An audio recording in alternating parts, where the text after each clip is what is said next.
the AARP California Fraud Watch Network lead, which is a free fraud prevention and education resource that's available to anybody. Our Fraud Watch Network is all about helping communities spot and avoid frauds and scams through information, resources, education, and events like one we're hosting today.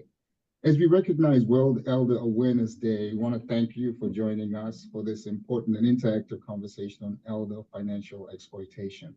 Today, you'll hear from guests who are joining us from the U.S. Security and Exchange Commission, from the Commodities Future and Trading Commission, from the U.S. Secret Service, and the California Department of Financial Protection and Innovation.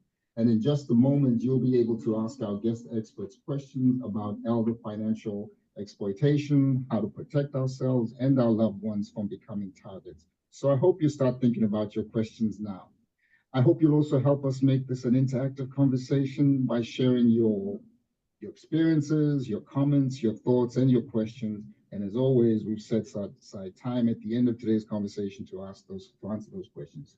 Now, before we meet our guests, let me share a few housekeeping items with you. Please, we ask that for audio purposes, please keep yourself on mute. To ask a question, simply post your question in our chat feature. And when we get to our Q&A session, we'll invite you to unmute yourself and come on live to ask your question. Now, let me set the stage for today's conversation. You know, sadly, it seems that every year, millions of older adults lose a significant portion of their savings to financial exploitation. During the pandemic, we saw the rate of exploitation double, and AARP believes that every year folks lose close to $28.3 billion to financial exploitation. Well, as I said, we have a great panel today here with us today who will help us understand what we can do to protect ourselves from elder financial exploitations and stay safe. Joining us today for this conversation, it is a pleasure to welcome U.S. Securities and Exchange Commission Supervisory Attorney Carol Lally, as well as U.S. Secret Service Assistant to the Special Agent in Charge, Joshua First, who is with the Criminal Investigation Division, and California Department of Financial Protection and Innovation Targeted Outreach Specialist, Sally Westlake, and George Gerardo, who is the Acting Director of the Commodities Future Trading Commission in the Office of Customer Education and Outreach. Thank you all for joining us. Folks, could you each take a minute just to introduce yourself, your agencies, and what you do in this area? Let's start off with Carol, then we'll go to Joshua, then to Sally, and then we'll end with George. Good afternoon, everyone. Thank you so much to the AARP for inviting us. My name is Carol Lally. I'm a supervisory attorney in the Los Angeles Regional Office of the Securities and Exchange Commission. Los Angeles Regional Office covers all of Southern California, and then we have an office in San Francisco that covers all of Northern California.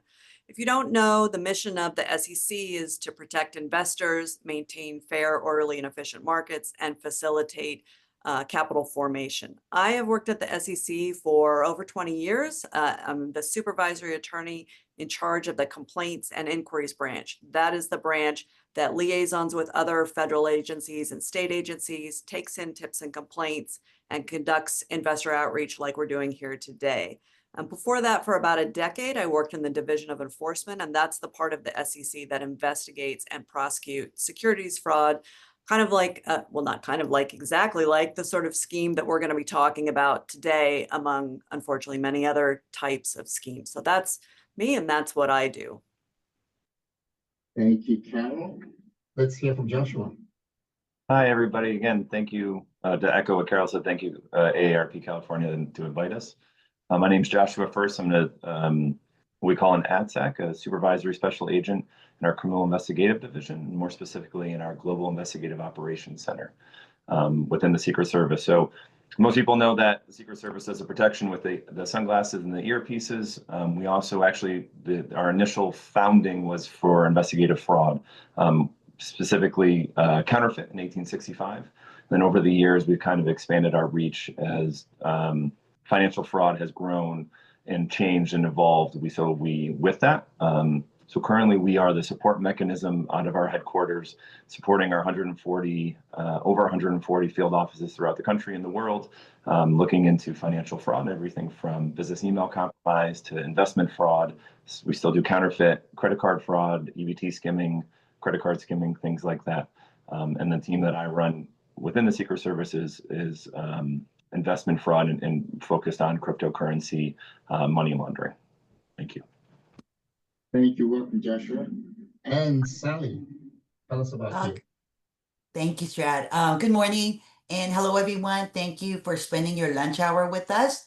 Again, my name is Sally Westlake, and I'm the Targeted Outreach Specialist for the Southern California Outreach Team for the California Department of Financial Protection Innovation, or DFPI.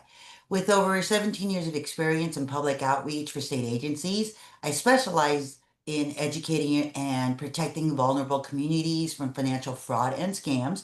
I deliver presentations statewide, equipping individuals with the knowledge and tools to recognize warning signs and avoid becoming victims.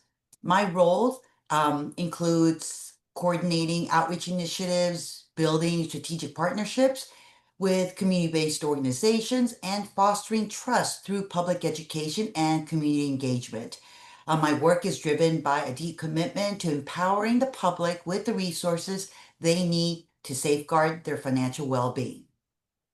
Wonderful. Thank you. And George?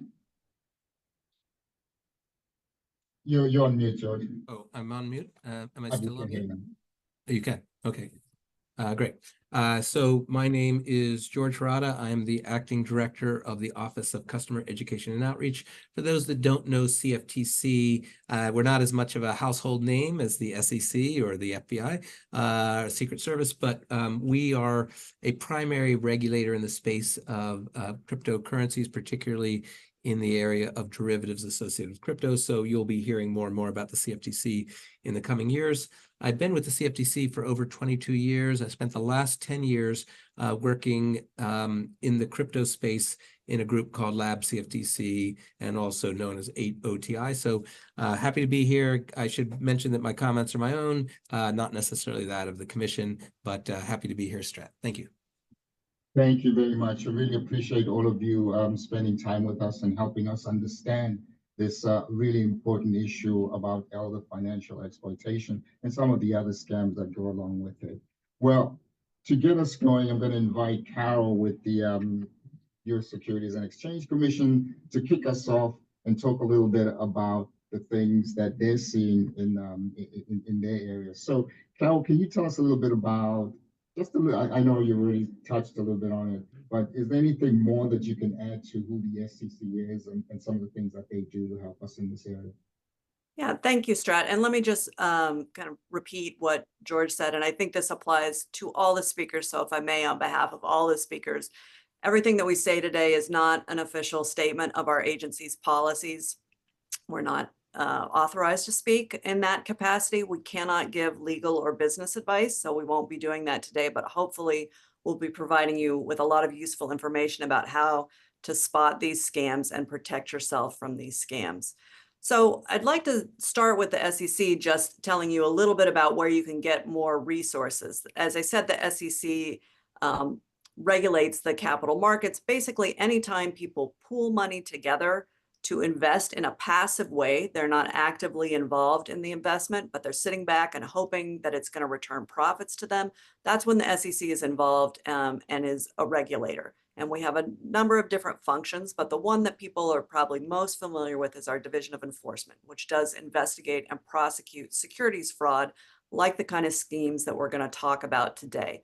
We're not a criminal agency, we're a civil agency, but we have pretty broad civil powers, including the ability to get funds back to harmed investors, and we work pretty frequently with criminal authorities. What you see on your screen is the slide for the landing page of our website, investor.gov. So when this presentation is over, I really encourage you to go to this website. It has a lot of really useful information. You can see right there circled in yellow towards the bottom of the landing page. It's actually kind of in the middle of the landing page, but the bottom of this slide, there are resources for older investors, and that's going to include resources on these relationship investment scams that we're talking about today. So Carol, what are these relationship investment scams? We tend to hear more and more about them, but what are they? How do they? What do they look like? Can you share a little bit about that? Sure. If you don't mind advancing to the next slide, this gives you a good sense of how these relationship scams start. Very often what happens is somebody will receive an unsolicited communication via text or social media. It may look like that person made a mistake. Sorry, the light in my office goes off automatically if I don't move. There we go. Now you can see me again.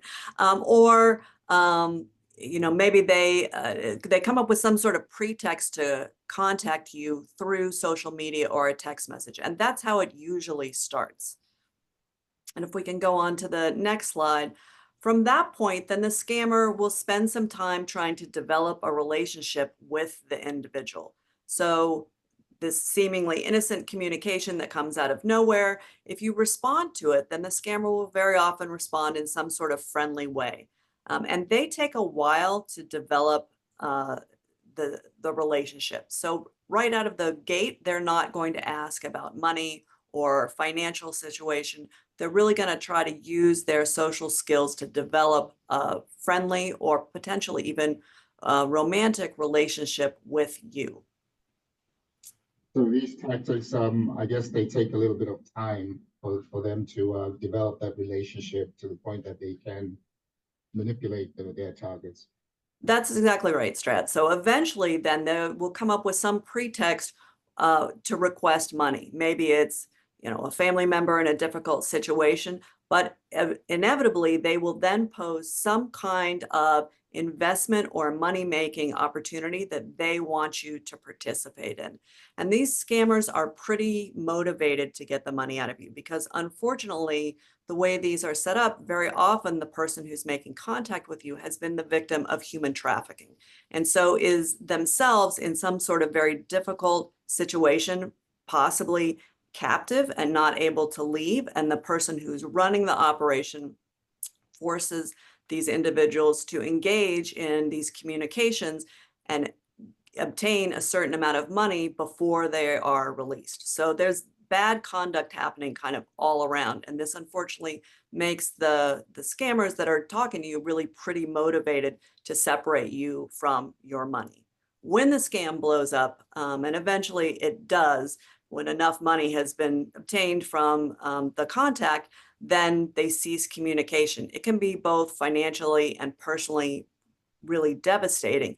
And the worst of it is it may not be over yet. You may not be out of the woods yet, because then there may be another opportunity for other people participating in the scam to approach the individual and claim that they will be able to help get the money back.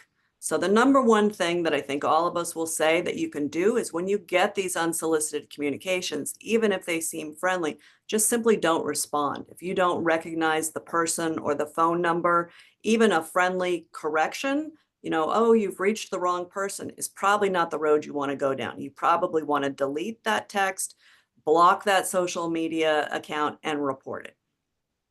Great advice, and that's something I think we're hearing more of. Folks who might be scammed once are very likely to be scammed again, to be victimized. So, which sort of brings me to the next question. What can we do to protect ourselves? Yeah, well, the first thing you should recognize is not, it's hard not to internalize this. This scam is extremely common. Pretty much all of us are going to be targeted at some point in our lives, maybe repeatedly, by scammers. And so you shouldn't feel insecure or hesitant because you have become a target, because we're all going to be there eventually if we haven't been already. Know that these scammers are really clever and have really been trained in how to prey on our fears that we're going to run out of money, fears that we might be missing out on something that everybody else is participating in. They count on people not asking questions because we don't want to look like we don't know what we're talking about. And so they count on those fears. These are really the tactics that they use, and they use them with everyone. If we can go to the next slide, in addition to just not engaging with people, if in fact you decide to respond to some sort of request to invest in something, and again, I really encourage you to be very careful about that. The best tactic is very often just not to respond at all, but at the very least to do some research before you respond, which you can do on our agency's websites, including investor.gov. If you choose to participate, be very careful about how you pay, because the scammers will almost always ask their victims to pay in a way that is extremely difficult to get the money back. I mentioned that one of the things that the SEC does is try to help investors recover lost funds. We do that by going in and seizing control of companies and assets and bank accounts and real estate. We can get repatriation orders from money that goes overseas, but there is a limit. Even though those are pretty broad remedies, there is a limit. If money goes to a country that we don't have good relationships with, like China, if it goes in some sort of very difficult, untraceable way, like crypto, can be very difficult to get crypto funds back. Even with our best efforts, that money just might be gone, or it might be spent in a way that is non-recoverable. So be very careful. Only use payment apps like Vendo with people that you know and trust. And I would strongly encourage people not to use crypto or gift cards or overseas wires to participate in these kind of investment, we'll call opportunities, which really probably are scams. Thank you, Carol. And how do folks get in touch with the SEC if they do need assistance? Yeah, one of the easiest ways to get in touch with us is to go to our website, investor.gov or sec.gov. Those are our two websites. Investor.gov is kind of the more user-friendly general information about investing wisely and protecting yourself from fraud. SEC has a lot of, sec.gov has a lot of more government-y information, but in both websites, there is a place where you can submit a tip or complaint to us, and I strongly encourage you to do that. If you don't like using the internet, you can always email us there. You can see in red the Los Angeles office of the SEC's contact email, losangeles@sec.gov. And certainly if you, you can call or write a letter, but these are really the two best ways to contact the SEC. Wonderful. Thank you very much. That was great information. And if I could just say one thing, I do oversee the group in the Los Angeles office of the SEC that goes through the tips and complaints that we get. And I can tell you, everybody who works in that part of the SEC, these tips and complaints don't just go in the circular file. People look at these, they evaluate them each and every day. Our investigations are non-public. So just because we can't tell you if we open an investigation, and you may not get a complete response that maybe you're hoping for, doesn't mean that we aren't looking at it. So I strongly encourage you to submit tips and complaints to us. That's a really important point. I'm glad that you made it, the importance of reporting, even though sometimes folks feel a bit, why should I report? That's going to happen. Folks are really working on it in the background. Yes, so we definitely are. That's what I'll do the minute where this conference is over. Wonderful. Let me invite Josh. Josh, thank you for being with us. What are you seeing from where you sit with the United States Secret Service on this issue? So there are a couple of things. This slide is just one, is just kind of what we do, again, the investigation component, just outside of the normal protection of heads of state and the president of the United States. We do the protection of the financial infrastructure of the United States, and then the criminal investigative division, which I'm a part of, where the support and guidance for all our field offices and all our field agents, and then in collaboration with the FBI and many other law enforcement throughout the country and throughout the world, we're kind of that main point person for most of the financial investigations. So kind of dialing in and reiterating kind of what Carol said a little bit. A couple other touch points, especially in investment fraud, if you want to go to the next slide. One of the things that I really want to stress is anytime you are having these conversations with these folks, and if you're already into the fraud component of it, if you're thinking that maybe something's a little funny and you're having these conversations with somebody, the way that they operate, they'll start at a social media platform, or they'll talk, through texting or something like that. Inevitably, almost, I would say 99% of the time, the move of conversation will start in one platform and will end up in WhatsApp. They'll encourage you to move to WhatsApp. That is kind of how you know if you're looking at yourself and seeing, hey, I may be part of a fraud scheme right now, or maybe defrauded, or you know someone that may be defrauded. That is one of the telltale signs, is if it's moved from one platform to WhatsApp.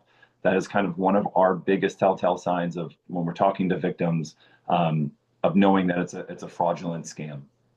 So just kind of want to put that in the back of everybody's mind.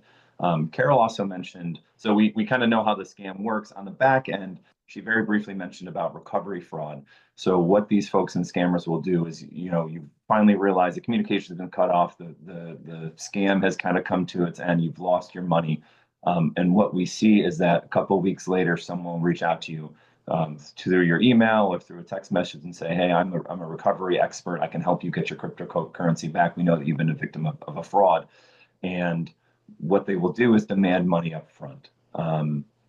99.9% of the time, anytime someone's demanding the money in the front end as opposed to the back end and taking a cut of what they've recovered, that's going to be part of the scam as well. These folks are trying to take every little bit of piece of you and taking you when you're at your most vulnerable, when you realize that you've lost your money and you've really been hurt in a way. Now they're trying to prey on your hurt feelings and the way that you're down. So moving on, one of the things that we want to really stress is that the actual probability of recovering money is really low. A lot of times, in order to, especially on the cryptocurrency side, is speed is of the essence, right? We want to be able to get that money back for you, but the problem is that by the time you realize it is a scam, that money has already been transferred out of country to a place that we have no ability to recover those funds or go after the folks who have been scamming, or the fraudsters that have perpetrated the scam. They're very, very good at what they do. And the moment that goes overseas, we're at a loss in trying to recover that money. If you realize it in the moment and you see that, hey, you make a transaction and we're able to get that money back as quick, and you realize it and you let us know as quickly as possible, there's a chance, usually in that 48 to 72 hour window. But at most times people aren't realizing once you transfer that money out that window's already expired. Next slide, Strat. So some of the other kind of public scams and government scams that we're seeing that kind of ties in with the investment fraud. You're getting the text messages from, about a United States Postal Service package that's sitting and waiting, or FedEx or UPS. You owe tolls on Easy Pass, or the California version of it. Please log in and go to an account and put your personal information in. Any government entity is not going to ask you for your personal information over the phone or via an email. They're going to send you to a portal. That portal, you want to make sure, if you are going to a portal, is the actual FedEx portal, the Easy Pass portal, the United States Postal Service website. Anytime that they're asking you for money over the phone or anything like that, that's going to be a scam. The government agency, the FBI, the Secret Service, the IRS are never going to ask for your personal information, your bank account, or a payment over the phone. They're not going to ask you to wire money or gift cards or cryptocurrency over the phone. And then again, don't trust your caller ID as well. A lot of these folks are going to spoof your phone number, a local phone number, a police office, a local IRS office, or something like that, or even a FedEx number. They're going to make it look like a real phone call.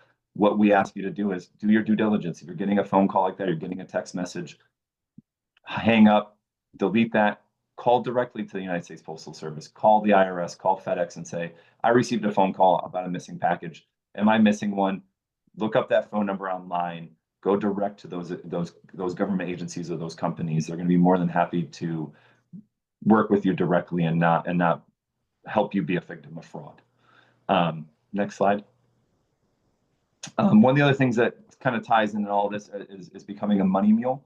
A lot of times these folks, these scammers, are going to ask you to move money for them. So whether it be in an employment scam, which kind of falls into the investment scam world, or even a romantic partner, if they're going to ask you to open an account in your name while they wire you money or send you money, then taking that money that's in your account and furthering it onwards, that's a big red flag. And that's just any type of scam at all. You don't want to be that middle person. You want it, and it may be that, in the romantic side, you've met somebody online, they're overseas and they're asking you to send them money or take money to send it to somebody else, where you've never met that person, you've only had kind of online chats with them. That's a big, big red flag in terms of an indication that it may be a fraud.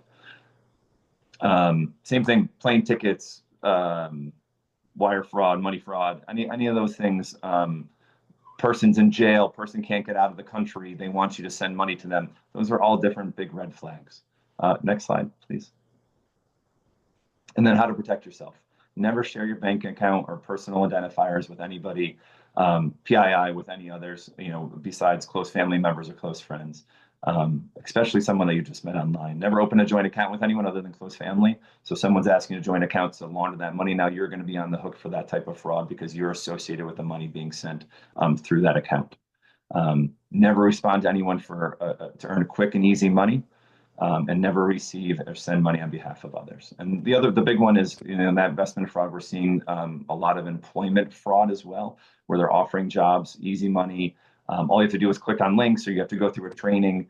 We're seeing those folks, the training steps, the first 20 steps of the training are free. The next 5 steps you have to pay for to get to each step. And then what they do is just keep adding on a step, another step, and another step to get more money from you. Just another kind of fraudulent way that they do that. And then the last slide, Strat, please. Just ways, if you are a victim of fraud, we have a mailbox that, just like the SEC, that we respond to and we have communications with. We're trying to collect as much information as possible. We're collecting the websites that you're using or the apps that you're using, the phone numbers that you're collecting. We have partnerships with Meta. We have partnerships with a lot of the domains to take down those websites that you're going to, where the fraud is occurring. Same thing with the WhatsApp phone numbers. We're trying to get those names and phone numbers associated with them taken down as quickly as possible. So anytime we work in tandem with what's called IC3, which is the FBI's kind of complaint center. So the crypto fraud at secretservice.gov and IC3.gov are kind of places you can go to report if you've been a victim of fraud, so that we can add it to our database. IC3 is a little more less personable. The crypto fraud, we're going to talk directly with you, and then if possible, we're going to refer that out to our field offices to further the investigation. And again, like we said earlier, no guarantee that those investigations are going to go anywhere and be able to recover your money. And then our secretservice.gov investigation cyber, if you have any think you're being defrauded, that gives you a little more insight into the different fraud that is out there, and gives you more detailed information. All the information on those slides are at our website, where you can look and further your information, further your knowledge. Thank you, Joshua. The Secret Service is such an agency, you hear about it, but from movies, etc. So it's good to hear firsthand the many things that the Secret Service offers in helping keep us protected from fraud and scams. Things that we may not be common. We don't all sort of know about them. So thank you very much for sharing, and great tips on things that we can do. Verify the source and not just respond to a link or phone number that's sent to you. So thank you for sharing that with us. I'm going to invite Jackie now with the California Department of Financial Protection and Innovation to join us and tell us a little bit about what her agency is doing. Jackie, do you want to kick us off by telling us who you are, who your agency is? Sure. Again, it's Sally joining you today. I know it was supposed to be originally Jackie Strat. My apologies. No worries. Sally. I think I've been apologizing the whole morning for getting your name mixed up. I'm sorry, Sally. No worries. I gave a brief introduction at the start. So again, thank you for allowing me to join you today.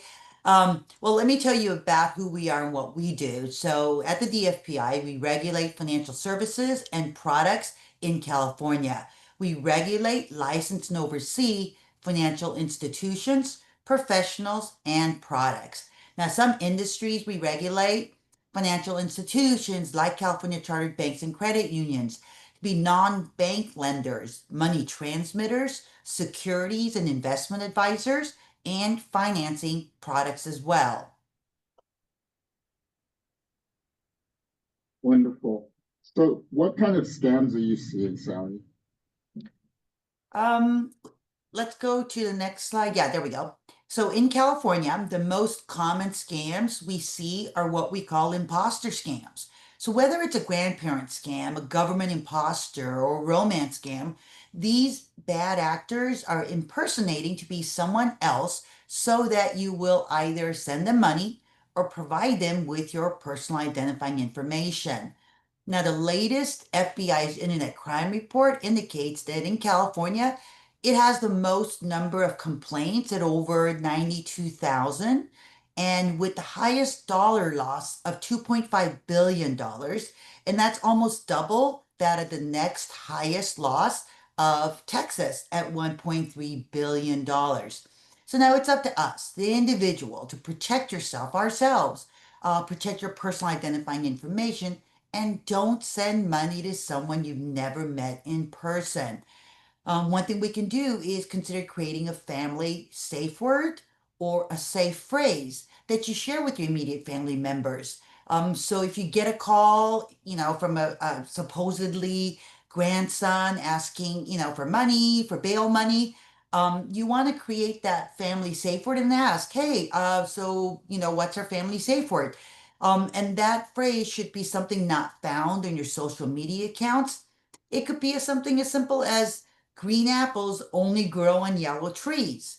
And I know Josh mentioned it earlier, but government agencies do not call you out of the blue, and they don't take payment over the phone, and they definitely don't threaten you.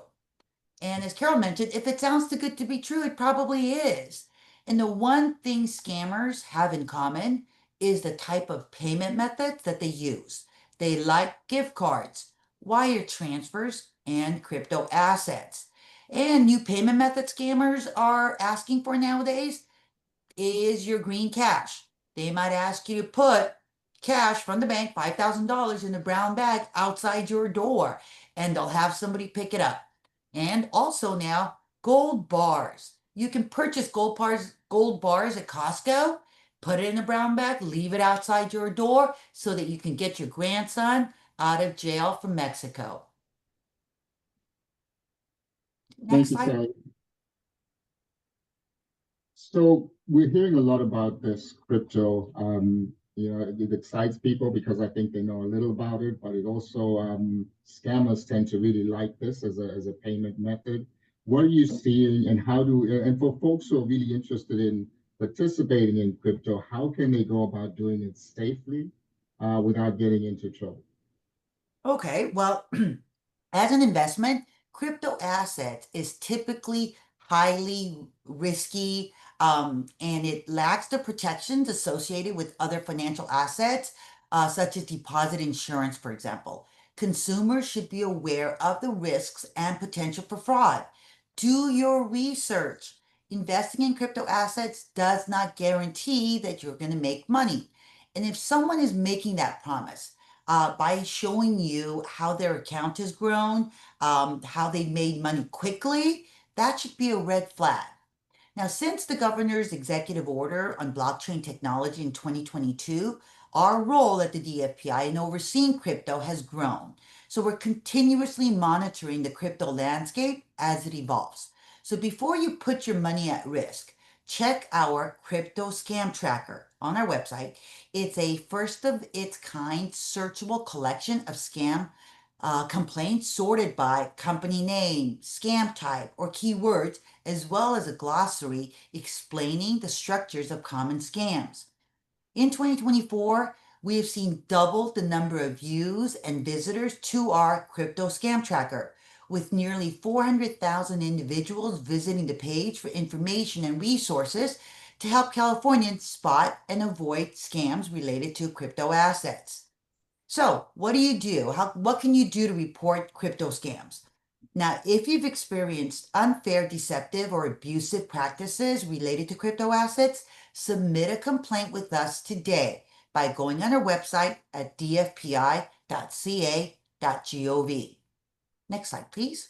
Thank you, Sally. Tell us about how folks can contact you. Okay, so you can contact us by visiting our website, again, at dfpi.ca.gov. where we have a wealth of information about financial education, about crypto scams. You can check the license status of one of our licensees. And you can also call us at 866-275-2677. You can email us at ask.dfpi@dfpi.ca.gov, or any questions about outreach, you can email us at outreach@dfpi.ca.gov. And if you want to know more and stay up to date with the DFPI and the work that we're doing, please subscribe to our monthly newsletter, The Consumer Connection. Thanks, Rat.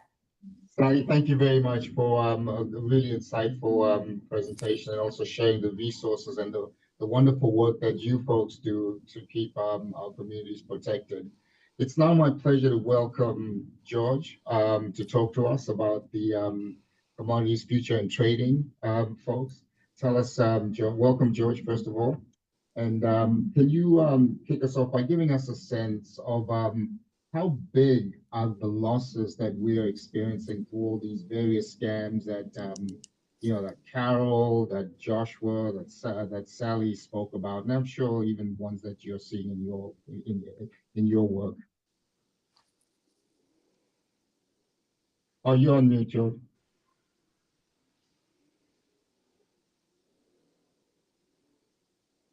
Is it? Now Hello? I can Okay. hear you. It Yes. seems to take a few seconds. All right. I apologize. A little slow computers here. Thank you for that question. I'm going to focus my comments really on one particular scam, which is a relationship investment scam known as the bad guys call it pig butchering. So that's going to be a little bit of focus. But I want to say, as far as this scam and all the other scams, it's a really big deal.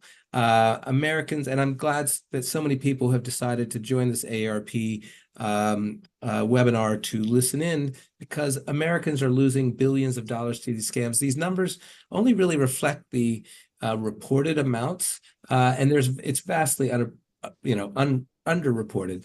There's a lot of shame and embarrassment. If you've been scammed, it's hard to admit it to your family or to your spouse or to your loved ones. In fact, earlier today, we met with a professor, and he was saying that when it comes to these romance scams, oftentimes the men are more reluctant to report it than the women. So when I talk about these stats are underreported numbers. But in 2024, the FBI reported losses on these crypto asset related investment frauds were about $5.8 billion in the United States. A large part of this is due to the fact that these are sophisticated online confidence scams. As other speakers have talked about, these guys, they know how to work with the emotions of the people involved, whether it's your fear that your grandchild is in jail or that there's some new love interest, whatever it is, they know how to play on your emotions.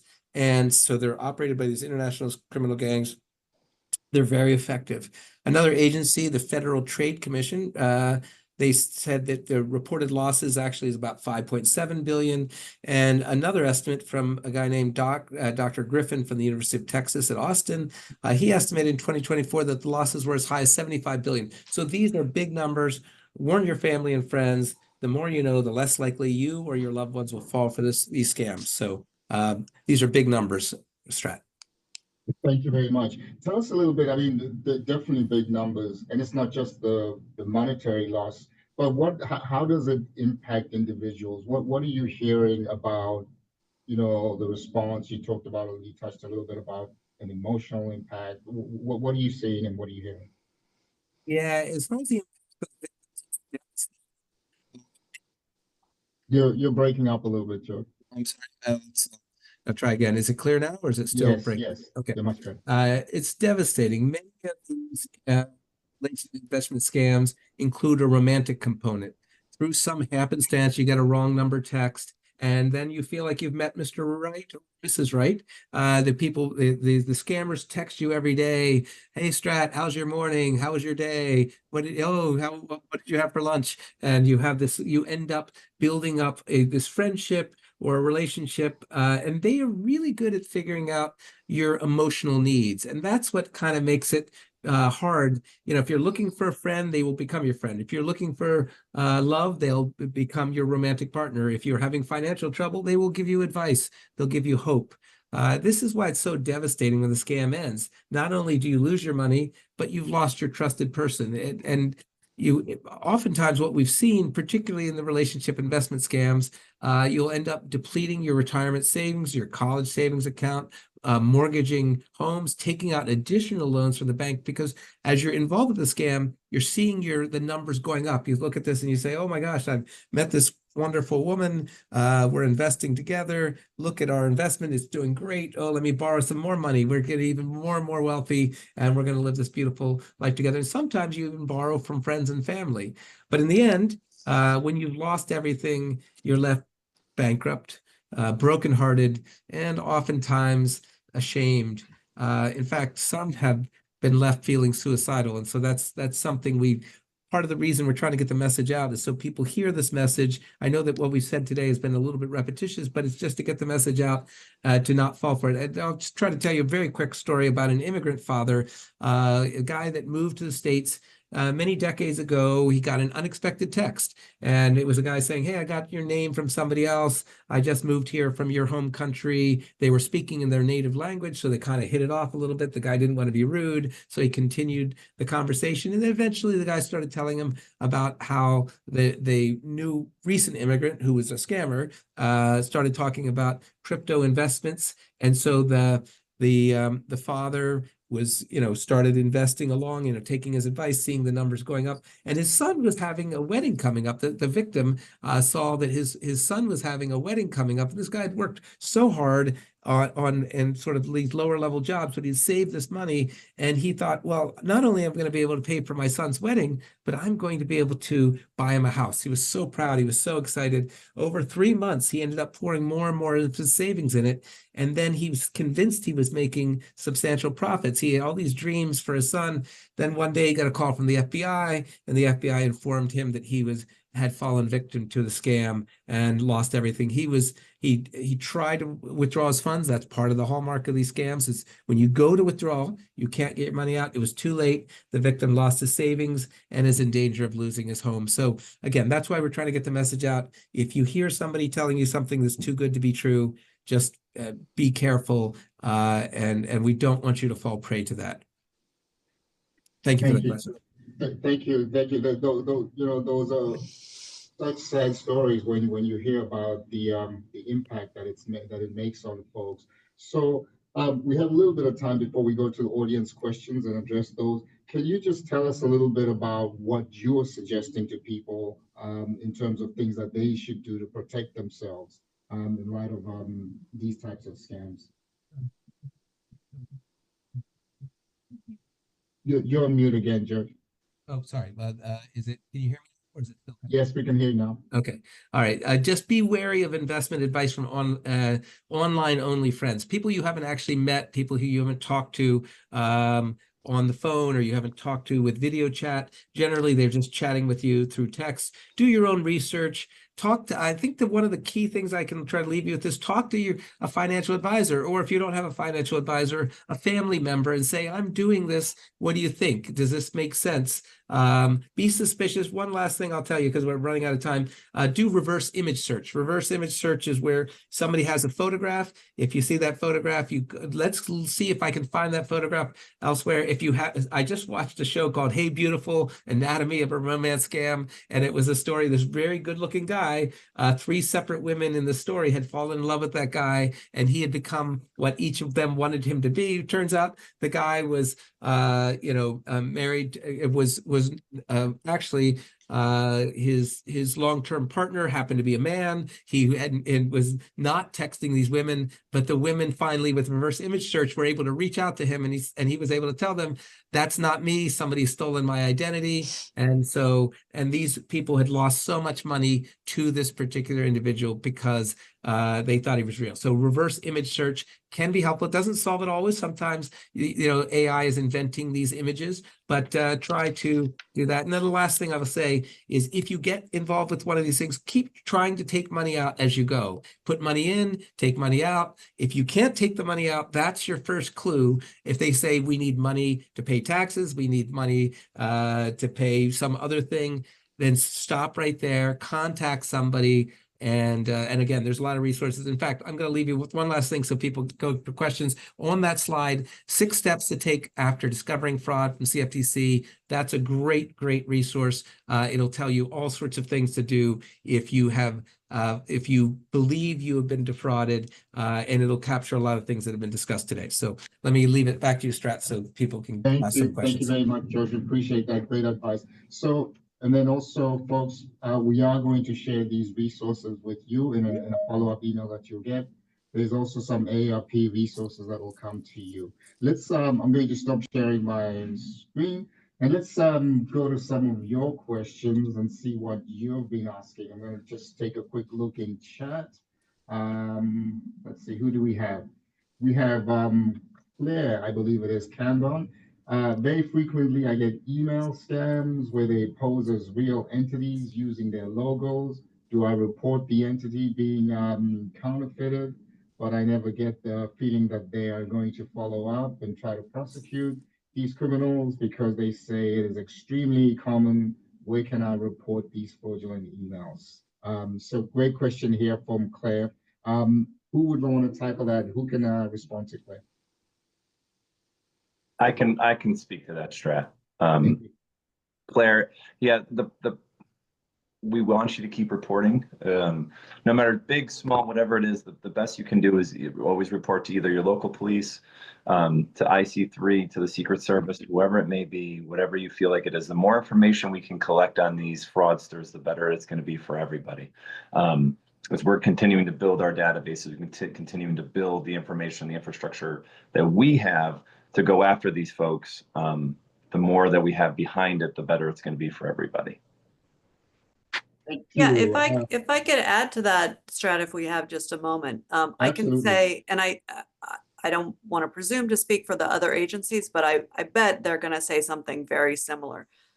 When I get a tip in and we look at it and we triage it, if for whatever reason it doesn't fit within our jurisdiction, it's not something the SEC has jurisdiction over, or we're not able to pursue it, I think very carefully about what other agency might have jurisdiction. And I share those tips as broadly as I can. And sometimes, you know, you get the first tip in and there's not enough there that we feel comfortable dedicating resources to. But once we get more tips on the same parties, it becomes more likely that we'll open an investigation. So if I, you know, just echoing Joshua, please send the information in. The more information we have, the more likely it is we're able to build an investigation. And if nothing else, we'll be able to share it with another agency who might have a stronger jurisdictional hook. Because our investigations are non-public, which again is probably very consistent with the other agencies, I'm sometimes limited in what I can say back. You know, thank you, we're looking at it, I'll ask some questions, but I can't say, yes, we have opened an investigation. But we, you know, we may have, I may just not be able to confirm it. You will know if and when we file a public action. Yeah, I appreciate that. You know, I think from one side, the public wants to get feedback and updates, etc. But you folks also have to do your due diligence in investigating. So of course, I mean, if I were in your shoes, I would also want an update, but we are prevented by law from disclosing the non-public investigation. So whatever I personally might want to be able to tell you, I'm not legally allowed to. I'm going to invite Jackie Silverman. Would you like to come on live and ask your question? You have a question about reporting in Canada. Are you on with us still? Yes, I am. Thank you. You go ahead and ask your question. My question related to, since I'm living in Canada, what Canadian agency would I ask questions from or report fraudulent activity? Interesting question. Anybody who can weigh in on that? Well, I Googled when I saw the question pop up, and I looked up Ontario, Canada Financial Services Regulator.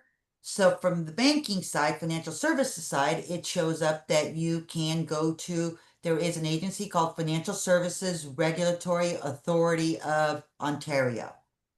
So Jackie, Carol, I don't know what part of Canada you live in, but each province has a similar sort of agency. British Columbia has a financial regulator. Ontario has a financial regulator. So there is a financial regulator for each province of Canada that performs a similar function to the DFPI. And we do at the SEC communicate with them not infrequently, sharing tips as the kind of tips we've talked about.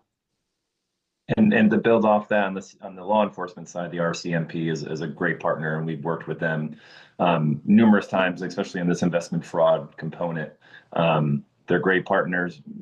To kind of build off that as well, we will always take the information. If you want to send it to the complaint IC3 or to the Secret Service, we'll add it to our database.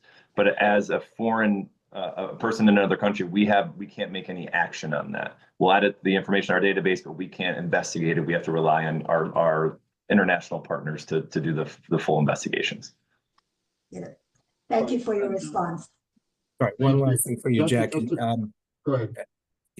I put it in the chat. There is Canada does actually have an anti-fraud center, and I put that link there for you, Jackie, in the chat, so you can see it. So it's basically a central location in Canada that you can report online or report by phone any sort of scams, frauds, or cyber crimes. So that might be another great resource for you. Thank you so much. And I would assume with all the transnational frauds and scams that there would be need for that cross-country collaboration between agencies. Let me invite Bagish. My apologies if I mispronounced your name. You have a question about unsolicited crypto contacts. Are you still on with us? You want to come on and ask your question? Okay. Bagish asks, if we received unsolicited crypto emails or unsolicited investments, can we report them to the DFPI? Jackie, you want to take that? Yes. So yes, you can report that to us, and we'd appreciate it. Would we be able to open a claim? No, because there hasn't actually been a fraud perpetrated yet. But any unsolicited crypto emails and unsolicited investments, yes, please go ahead and report it to us via our website. Thank you. And we would love that at the SEC as well, if you would report it to us. And I feel pretty certain everyone else is going to say the same for their agency. So that would be great at the links that are provided in the chat. Or if you just go to investor.gov, you'll be able to see where to submit it for the SEC. Okay, actually, this is Wagish. I had noticed, I think during last year when the COVID restrictions were still on, somebody had pulled my number into a WhatsApp crypto group. And usually in the evenings, they used to start. They're telling it is a Florida company. I do have that particular website information. And they're telling that like he was a known professional who had got experience in the stock trading. And he was helping different business units, especially restaurant owners, others, in dealing with cryptocurrency. I was just watching them when I was logging on, but somehow I did not like that, and I was feeling very uncomfortable. After some time, I just quit that. But I did notice that people were telling some of them were telling they're losing money, and some of them were telling they're making money. That kind of things were happening. But before that incident, also I had heard a lot of news articles where the crypto vault was locked out. There were no locks available. People lost money. All these things that had happened. I raised those questions to them, and nobody had an answer. So I just kept quiet. I was feeling really uncomfortable and just quit. So at that time, when we see such things happening without solicitation, when they pull that, can we report that incidents to SEC? Sorry, I put myself on mute. Yes, definitely. I mean, that sounds like the kind of scheme that I think all of the agencies would like to know about. Sure. Would it be okay if I shared my screen and I can sort of walk people through how to do that on the SEC website? Absolutely. Okay. So I'm going to go and I imagine I'm going to show you the SEC website, but of course, I imagine there's something very similar for the other agencies as well. Can everybody see investor.gov. Can you see that screen? Yes. Okay, so this is the landing page. And one thing I would encourage you to do if you are dealing with a person or an individual who claims to be an investment professional, the very first thing I would do is put their name in this search database that you see right here on the landing page. Because if you buy or sell securities in the United States on behalf of others or give investment advice, you need to be registered. So if they're not in this database, that's a huge red flag. But just scrolling down here, you can see there are some drop-down menus, relationship investment scams, what we've talked about here today, information here, resources for older investors, and also crypto. And the SEC's policy on crypto is evolving, but this is an area in which we have a unit dedicated to crypto in the Division of Enforcement and have for over a decade. So we're definitely interested in those scams as well. You can sign up for alerts and bulletins, but down here you'll see get help. And so right here you click on submit questions or complaints. And this is our online portal where you go in and you could submit information about a possible securities fraud. And you simply go in through the links and there's an online form that you submit the information. It's really pretty simple despite my clicking through several links. And there are, instructions on how to fill out the form. We do have a whistleblower program. So you can submit as a whistleblower and potentially be considered for a whistleblower payment if we end up filing a successful enforcement action based on your tip. But just frankly, a lot of really useful information on investor.gov, including information about investing, financial tools and calculators, how to protect your investment, and all kinds of additional resources, including, as I say, resources for older investors. I'm going to stop sharing, and I don't want to hog the time because I know every other agency has similar website and has similar information. So I would encourage you to check out their websites as well. But that is the easiest way to submit a tip to us. It goes into the database. Somebody begins looking at it immediately. But what you've described is exactly the kind of thing that all of our agencies would like to know about. Thank you. Thank you very much for that detailed display and answer. I'm going to invite Melinda, because Melinda, I believe you have a couple questions. Melinda, do you want to come? Are you still on with us?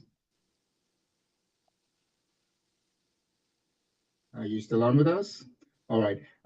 This is her question. She says, I've gotten phone calls and people at my door saying they're collecting information for my utilities company, need info to provide missing rebate, hired by them to offer a discount service. How do I know that this is a scam or not? So that's one of the first questions. And then how do I know which of these agencies to report to? And I guess for the public, that can also be a confusing situation with so many agencies. What do I report to? What is there one central place that I can go and report to agencies and that information goes? So anybody who would like to tackle that? Yeah, I can go ahead and get started. Sure. So when it comes to any state, at the state level, financial fraud and scams, it would be reported to us. And then you can move it up the chain at the federal level is the FTC or the FBI. And then you can we also share information as well, just like Carol mentioned, and CFTC, Secret Service. So we can share that information as well. But if you have the time and you want to specifically, report a fraud to any of the other agencies, please, that'd be awesome. But when it comes to, I think she had some questions about somebody, either phone calls or somebody asking for information, right? So yes, public utilities, whether it's Southern California Edison, they can send people to your door to gather information. But if they do knock on your door, and we recommend you don't answer the door to somebody you don't know, but if you do happen to open the door, you want to check their badge. You want to make sure you ask for identifying information, confirm that they are from where they say they are, because sometimes they turn out to just be solar, panel sales reps, right? So you want to check for ID, and then you can just get their information, close your door, do not let anybody into your door unsolicited, and then call the utility company directly and say, hey, do you have people coming out to my neighborhood asking for this type of information? does this employee with this badge number work for you? So that's one way. Phone calls, spoofing, you know, the scammers can make any phone number look like it's coming from a different phone number. Whether it's a number that looks almost identical to your cell phone number, or it can say Social Security Administration, the IRS. Can't believe you don't really know who's calling from the other end. So let them leave a message. If it's a real call, again, government agencies don't threaten you with arrest, and you're going to go to the source by looking at the real phone number to the real agency, whether it's the IRS. You want to Google the IRS customer service phone number and call that number and verify whether it's your bank. See if there really is an issue before you start calling people back and giving them your credit card number, or you're sharing your personal identifying information. Sally, thank you very much for that. I think with Sally's advice, we are going to sort of end there. Unfortunately, we are just a minute after. Thanks very much. This conversation, I've really appreciated hearing and learning from each of you. So thank you very much for joining us and sharing really important and valuable information to help us keep us safe. So I'd like to thank my wonderful guest, U.S. Securities and Exchange Commission Supervisory Attorney, Carol Lally, as well as your Secret Service Assistant to the Special Agent in Charge, Joshua First, California Department of Financial Protection and Innovation Targeted Outreach Specialist, Sally Westlake, and Acting Director of the Commodities Future Trading Commission, George Harada. So thank you very much for being with us. I also want to thank my colleagues, Marissa, who helped us make things move behind the scene, as well as Melanie DeVoe with the Communities Future Trading Commission for also helping us convene this conversation. Thank you very much, and this concludes our presentations today. Take care. Thank you, everyone.